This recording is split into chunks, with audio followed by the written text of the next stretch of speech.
UFC Vegas 104 is this weekend. Dolidze versus Vettori 2. No idea why we're getting that fight again. It doesn't make sense when you look at those two fighters. I truly believe they should be fighting contenders on the come up. One of them should have been getting the Anthony Hernandez. Like Anthony Hernandez should be fighting one of them. You should have Vallejos fight one of them. You should have one of these younger guys fight them instead of having them fight each other. But I don't fucking understand. Maybe the memes will be good for this fight. I don't fucking know. Janice Dubin versus Carly Judice is the first fight. We're doing picks and predictions, by the way. I'm 58-35. Kids back in the kitchen. We're cooking. We're red hot. I'm going to fucking blow this one out of the water, and I'm going to pick some dogs on this card, so beware. But I am not picking Janice Dubin as a dog. Listen, I get it. Most of you may know her as the one that Dana absolutely gooned over for a knockout on the Contender Series. It was a sick knockout. She was like an 11-1 underdog, something ridiculous. But when you watch her opponent can't do anything other than grapple or get into the clinch. She can't strike, and she's clearly never been hit before. So she just got hit with an overhand right. First time she's ever been hit, falls backwards, knocked out. Done. Carly Judice can strike.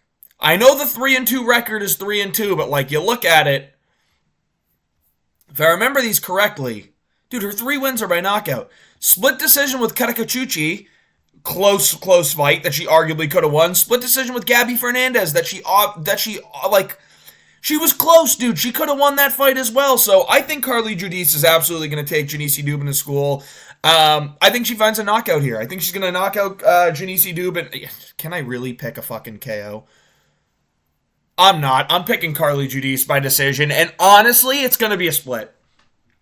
Dana's going to be in the judge's ear going, listen, you got to give Eunice a scorecard. You got to. This kid is badass. Did you see her KO on the Contender Series? Badass fighter. But she's going to stand there and strike. Her striking's not that good. Carly Judice actually has some very, very good striking, and I like her ability to mix it up more. I'm going Carly Judice to win a 29-28. 29, so she'll get 30-27 on one scorecard, 29-28 on another scorecard, and then Janice Dubin will get 29-28 on a scorecard, probably written by Sal D'Amato. So I'm going Carly Judice to win a split decision that we all know she clearly wins, but one of the judges just got told she has to give it to Janice Dubin. Moving on. Wow, dude, this card's fucking stacked, huh? A lot of fucking great fights to start, huh? Josiane Nunez, 5'2 meatball versus Priscilla Cachoeira. I'm going Josiane Nunez. Josiane Nunez actually has some pop in her hands. She's got the reach advantage in this fight. She's younger. Priscilla Cachoeira has taken a lot of damage in her career. I just keep thinking back to that Valentino fight and Mario Yamasaki almost getting her killed. But I think Josiane Nunez's takedown defense is solid. I think she's going to struggle to get back up when she's on the ground, but I don't think she's getting taken down in this fight. I think she's going to be able to keep it on the feet. She lands big power, and all of her fights ends up being close, and she gets one of the scorecards on every single one. When you look back, Jacqueline Cavalcanti, I thought Cavalcanti won clearly, but she got a split decision for her. Again, she made it a little bit more uncomfortable for Cavalcanti than we've seen in recent fights. Reason being, she's on the pressure the whole time, and that's what I respect about Josiane Nunez here. I like her Muay Thai for the division. Chelsea Chandler, she lost to UD, but she really did get taken down a bunch in that fight. But she's Josiane Nunez is more active. She has more power. She's always on the front foot. It's going to look better to the judges. She's the one that the UFC is going to want to promote a little bit more. Big, powerful, meaty left hand. So I'm going to go with Josiane Nunez in this fight to win a 29-28 decision. Honestly, maybe 30-27. I just don't think she's going to finish Priscilla Cachoeira. Moving on, Andre Lima versus Danny Bairez. Dude, this is... Andre Lima should take Danny Bairez to school. He should. And he will. This is the fight where he's going to get a point deducted. This is the fight. I think he's going to win 29-27, unanimous decision, due to a point deduction. I think that Daniel Bairez is very hittable. I think he gets in the pocket, and he's got some good pop and power. But Andre Lima's very, very, very good. His grappling's good. His kicks are amazing. Dude, he uses his range so well. It's just... And he's not the eye poke guy. He's the fence grab guy. That's what he does. He likes to grab the fence a lot. He likes to get in the gloves. He does cheats in some of these fights. But I still think he's good enough to get it done. He's 10-0. I know this is the year of all the undefeated fighters getting their fucking O taken, but I think that he's going to school Danny Baez in this fight. I think it's going to be a 29-27. He could get a finish in this fight, too. I could see him landing like a high kick to get a finish. But Andre Lima doesn't have the highest output, especially when he knows there's danger. He just stays ahead in the fight the entire time. If he has to grapple, he'll grapple. I think he'll be able to stay at range here the whole time. Danny Baez is going to move forward. Andre Lima's going to pepper out the jab. Jab 2, low kick, get out of the way. Low kick, get out of the way. Body kick, 2, 3, get out of the way. I think he's going to be able to mix up the combinations, use his kicks really, really well to stay at range in this fight. And I do think ultimately, like, he's cheated a lot in some of these fights in point deduction sense. And, dude, you know how much I hate cheating in the sport, right? But Andre Lima is one of my... I actually really like watching Andre Lima fight. I think he's super talented, and I think we're going to watch him go on a title run. I do think he's going to win this fight 29-27. I'm picking Andre Lima. He gets a point deducted, but once that point gets deducted, the fouls will stop. I think he will be a lot more conscious of that. And I think in this training camp, he has been conscious about the fact that he has cheated a bunch. Like, he's had a lot of moments where he's cage grabbed and got underneath the gloves and stuff like that. So I'm thinking in this fight, they've worked a little bit more on it. Like, just, hey, get better. It comes with maturity as well. Like, it absolutely does come with maturity as well. But this guy also got fucking bit in a fight. So I'm going 29-27 Andre Lima. There's potential of a finish, but I think he gets a point taken and wins this 29-27.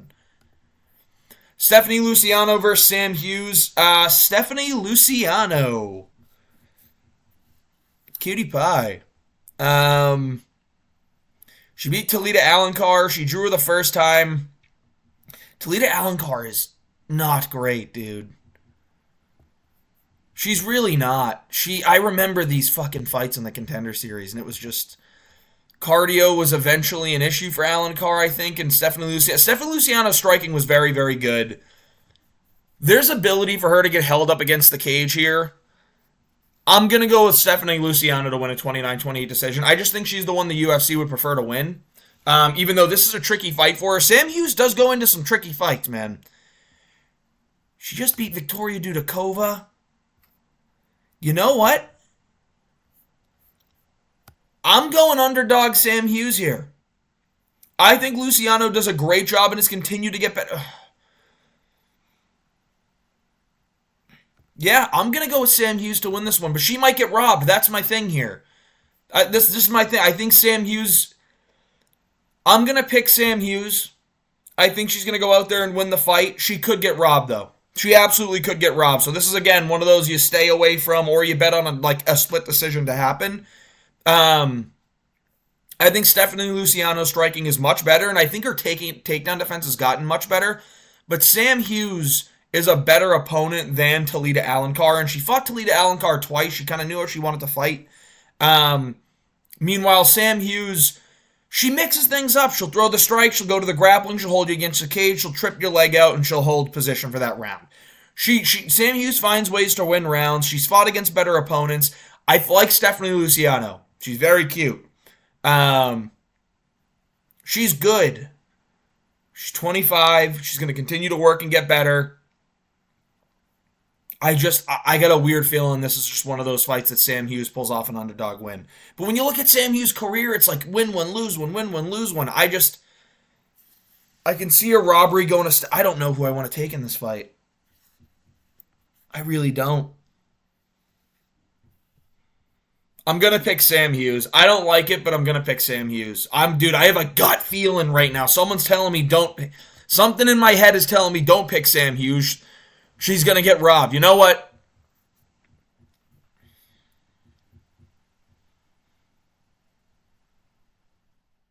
I don't know. Dude, I fucking hate this, man. I really do, because, like, these fights... Dude, we got fucking 3 out of the first 4 fights are chick fights here.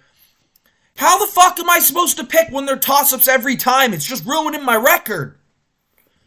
Fuck it. Stephanie Luciano, robbery decision. That's what we're going. Final decision, Stephanie Luciano. Oh, God. When did she last fight? I can't believe I'm taking this much time on this fight, dude. When did she last fight Talita Alencar? In August. So she's taken 7 months to get back in here and prove, fuck it. Stephanie Luciano robbery decision. Fuck it, dude. Josias Musasa versus Carlos Vera. It's pretty easy for me. I'm picking Josias Musasa. I just don't think that the game that Carlos Vera plays works that well in MMA. If you're on your back going for submissions a lot, yeah, that works a lot in jiu-jitsu, but this is mixed martial arts. I think Josias Musasa is going to be able to end up getting a finish, but even if this goes to decision, I see it being one where Carlos Vera's on his back the whole time, and that doesn't look good to the judges. They won't score rounds to Carlos Vera if he's on his back, taking even a little bit of ground and pound. But I'm actually going to go with Josias Musasa to win on this one. He's a minus 950 favorite. Go figure, he's going to win. He went to a split on his Contender Series fight, but he's knocked everyone else out. That's the thing. He's 8-0.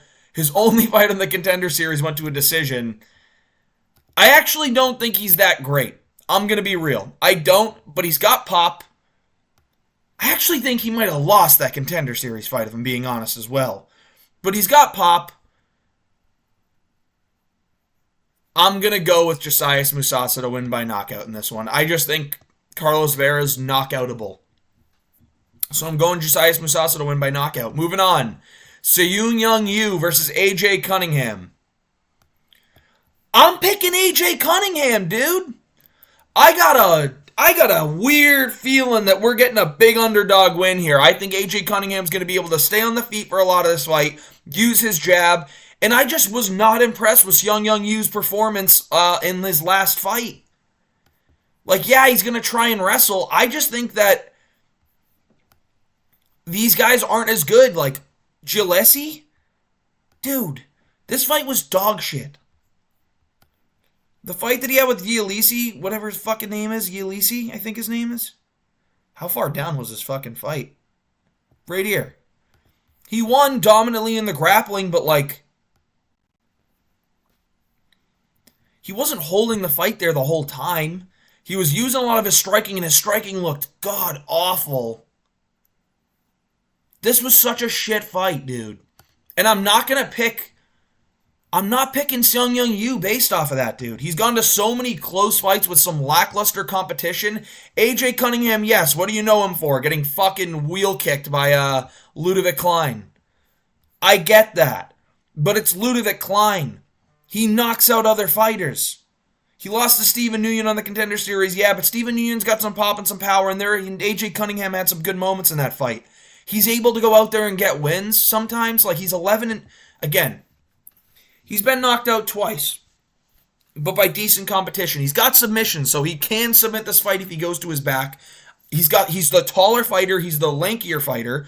Like, when I say lankier, I don't mean lank. I mean rangier. Like, he's going to use his range better. He's got the longer reach, and I think he's going to be able to do more damage on the feet. And he's actually... Seung Young Yu had problems landing, and Seung Young Yu's opponent had problems landing. That's where I feel like it's going to be the difference. AJ Cunningham's going to land. I'm picking AJ Cunningham, big underdog to win this fight. I think he's going to get a finish here in the second round. I think he's going to have one of these pullback right-hand finishes or maybe a head kick or something. He's going to get some kind of insane finish on Seung Young Yu. I'm picking AJ Cunningham plus 400 underdog here. Ryan Spann making his heavyweight debut. I'm picking him against Waldo Cortez Acosta. I think Waldo stinks. I do. His last fight against Rebellis was a fucking stinker. He was gonna lose. It's not that he was gonna lose. Like, he granted, like, had Rebellis guessing a lot and was able to kind of dodge some of those punches and shit, but Ryan Spann hits fucking hard too. Ryan Spann's smarter than Rebellis to Spain. He can defend the takedowns a little bit better. He actually has submissions off his back. He's a decent... I think he's a jiu-jitsu black belt. And, like, when you look at the guys that Waldo Cortez Acosta's fought, it's Andrei Arlovsky. Almost lost in that fight and was fucking emoting on him the whole time. He deserves to get fucking starched for that. Lucas Bursky, he knocked out. A lot of people have at this point. Chase Sherman, he will beat. Not that impressive. Lost to DeLima. I think Ryan Spann's going to be faster. I think he's got longer reach, even if it's by an inch, but he's got longer reach. He's going to be faster. He's got the light heavyweight skill. These fucking guys at Waldo Cortez Acosta to face don't have, like, well-rounded skill. That's my whole thing with this thing, is Ryan Spann is so much more skilled than anyone Waldo Cortez Acosta's fought. And yes, Ryan Spann is dumb when he steps in there. He makes so many bad decisions. His fight IQ is fucking awful. But I don't think Waldo's going to be able to take him to school in this one. I don't think he's going to be able to stand on the feet, land the big right hands that are going to knock anyone out in this. I don't think Ryan Spann's getting chinned. I think he's going to actually have a chance to chin Waldo here, and I'm going to pick him to do so in round 1. I think that Ryan Spann's going to be faster than anyone Waldo's faced. And I think Ryan Spann's going to land a straight 1-2 down, straight 1-2 down the pipe and absolutely flatline Waldo Cortez Acosta. He's been overdue. I'm picking Ryan Spann to win this fight. Back-to-back underdogs. And we keep rolling. Seung-Won Choi versus Kevin Vallejos. The easy pick here is Kevin Vallejos. I'm taking him. I think he's a fucking stud. Granted, his reach is an issue. Short, like small reach, like right, very short arms. The guy's got fucking pop in his hands. And I think he's getting a round 1 KO here. His boxing is insane. His boxing is absolutely insane. He took a round off Jean Silva. And he gets in the pocket, and his combinations are fantastic. He's improved dramatically, even from his fight with Jean Silva, where he was very, very good. He lost, comes back in the Contender Series, and gets a win. He's improved dramatically. I like his ability to go to the body. His takedown defense is good. And his boxing's insane. I think he finds a round 1 KO here on Seung-Won Choi, whose head is there to be hit all the time. Seung-Won Choi will go to war with you every time. But he leaves himself wide open to be hit. Kevin Vallejos has insane pop, insane power, great technique, great technical boxing. I'm going with Kevin Vallejos to get a round 1 KO here. I think he absolutely flatlines Seung-Won Choi in the first round. Probably a left hook. I think you can see him throw a 1-2, slip, under, throw that left hook, and sit down and knock out Seung-Won Choi. So I'm going Kevin Vallejos by KO here. Dihar Nurdzagayev versus Brendan Haberio. The thing with Dihar is his range is, like, his reach is terrible. Now, Brendan Haberio has insane reach. Insane reach. But Dihar is no good, like, not good reach, dude. 74 inches of reach. I guess it is exactly the same as what 6'2 would be, but, like, Brendan Haberio has 81 inches of reach. That's fucking 6'9". And Dihar, like, yeah, he's got fucking pop, dude. He can knock people out. Bro, I might pick Haberio under... Haberio is just so fucking low output. That's the thing. That's the thing. He's so low output, dude. I'm kind of doing this on the fly with you guys right now, because I was going to say Dihar the whole time, but... What were the odds when this fight came out? Dude, he did fucking knock him out clean. It was a sick fucking KO. And his takedown defense is good, too. You know what? Brendan Haberio does do a good job of throwing straight 1-2s. He's got some momentum, but Dihar's undefeated. He's also got momentum here. Was his last fight the fucking Caio Machado fight? Yeah, dude. I'm picking Dihar. How long is Machado's reach? Because I'd like to see if that was really an issue for them. Because he's so bad. Caio Machado is not... Where can I find his fucking... Oh yeah, maybe his bio? 78 inches of reach. It's still... And he's what? 6 foot? 7 foot? 8 foot? What? 6'4". He's so much bigger, too. That's it's only 2 inches bigger, but... 2 inches is a lot, right, guys?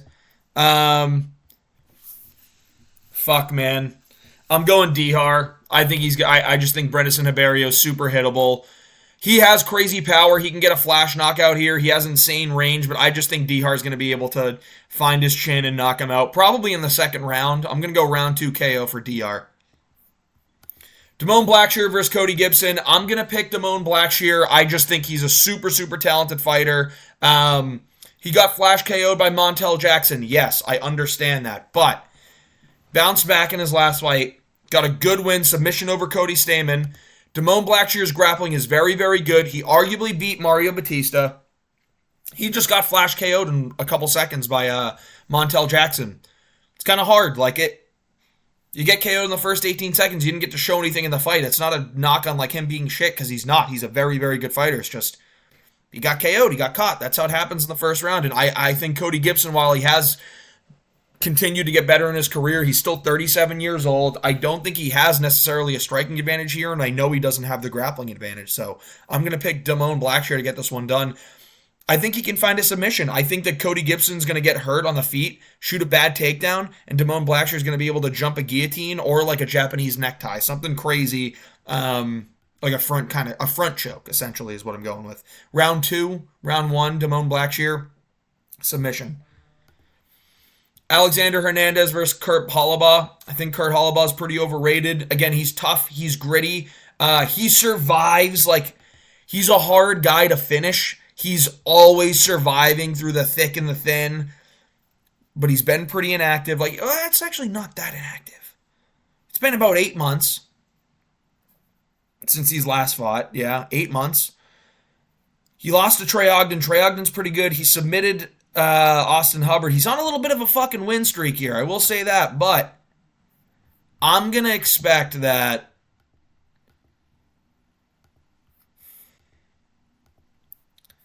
come on. I think that Alex Hernandez is going to be able to get this one done. Wait, is he better at fucking lightweight or featherweight? That's the big fucking thing.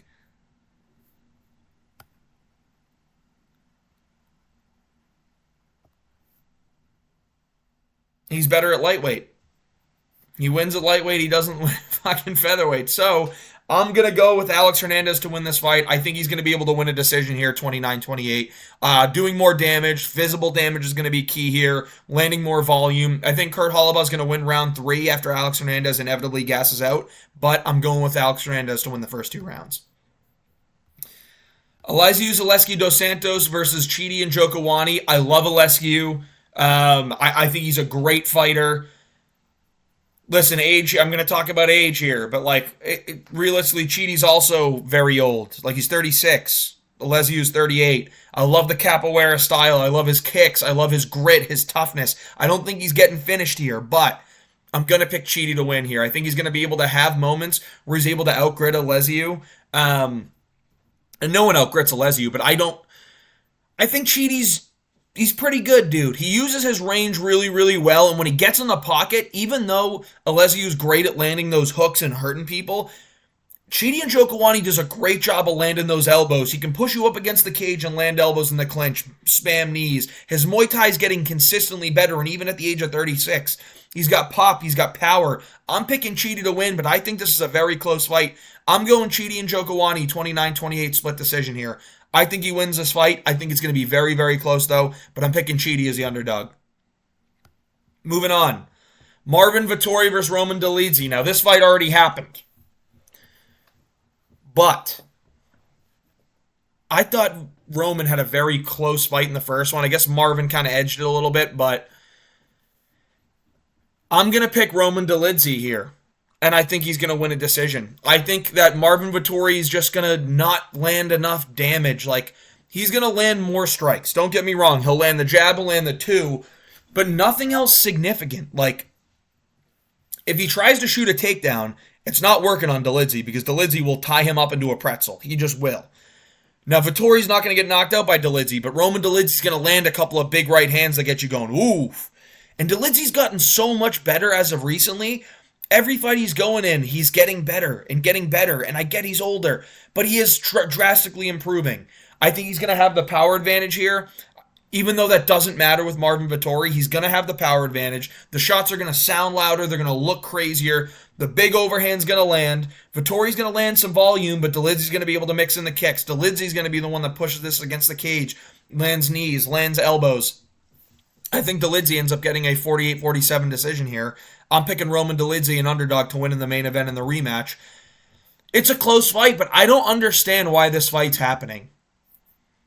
You have, and I'm going to pull up the middleweight rankings on my phone really quick, but like, when I look at these fighters, dude, these are 2 guys that should be defending their ranking spots against up-and-coming guys. Like, Vettori's ranked 8th. He should be fighting honestly, he should be fighting like a I guess when you look down at this spot, like Renier de Ridder's going to be fighting Bo Nickel, so that's already booked. Michel Pereira doesn't deserve a jump up in competition, but Roman Kopylov versus Marvin Vettori would have been a great fight. That's the fight you should have made. Roman Kopylov ranked 15.